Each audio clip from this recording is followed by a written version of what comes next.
Every year when it comes to Parshas Noach, we find ourselves asking the very same question.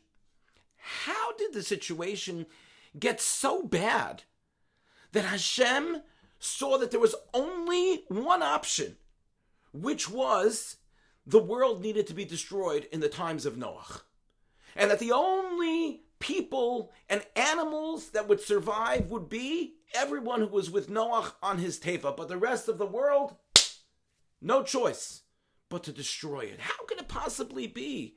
What was it that caused Hashem to not have rachmanos, to not have any mercy?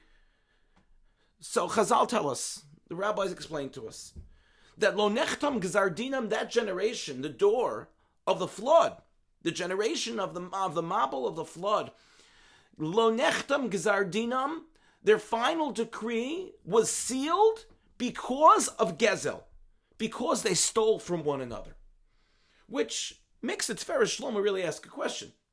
If all of these people were really Reshaming, they were all evil, with the exception of Noach, the Torah tells us that everyone destroyed their way in the world. So if everyone was evil, I understand if we're critical of someone who steals, an evil person steals from someone who is innocent. But if evil people are stealing from each other, they're both doing the same thing. Why should Hashem be so surprised or so bothered if people who are evil are hurting each other? What's it all about? So he suggests as follows.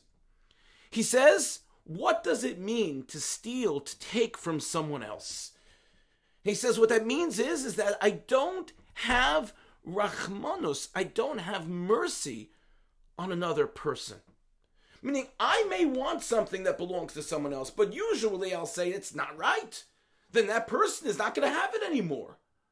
So Tiferes Shlomo says, look what happened. The world lost an element of an attribute that was needed in order for the world to exist. And that attribute was rachmanus, mercy. So we ask ourselves, where was Hashem's mercy? Why didn't Hashem have mercy on this generation? And the answer is that Hashem saw they didn't have mercy for each other. So Hashem says, how could I have mercy? So Tiferes Shlomo quotes a beautiful medrash, which is that when Avraham Avinu met Shem, the son of Noach, he asked him, tell me, how did you manage to survive on the teva? What did you do all day? And what was the merit by which you survived? We know Hashem said that Noach survived because he was a tzaddik. Didn't mean his children. How did you survive? What was the merit?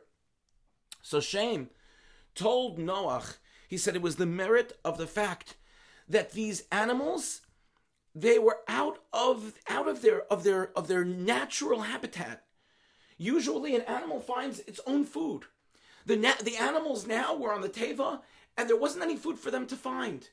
They were looking at us, they were looking at the human beings, and they realized that they were completely reliable upon us, which they never were before. And therefore, we had to have rachmanos. We couldn't just look away from these animals. We had to have mercy on these animals that now looked to us for help. And we made sure that we fed them at the appropriate time for each animal, and that wasn't easy. And we know, of course, Rashi tells us that at one point, Noach was even bitten by a lion because he didn't feed him at the right time. So Shem says to Avraham, what it really was about is that we on the teva, the human beings that survived on the teva, survived because they reintroduced the attribute of mercy into the world. And once Hashem saw that we had mercy on these animals, we didn't even have mercy on human beings before the Mabul, but now we were even able to have mercy on the animals. Hashem said, okay, I have to have mercy on everyone who's left on the world that is Noach. I'm stopping the flood, come out of the teva, rebuild the world. I will never bring another Mabul. And this is really such a powerful reminder to us about that attribute of rachamim. We always ask Hashem to have mercy upon us. We are human beings that are imperfect. We make so many mistakes, and we hope that when Hashem looks down at us and decides whether to give us bracha, give us blessings, that He has rachmanos upon us.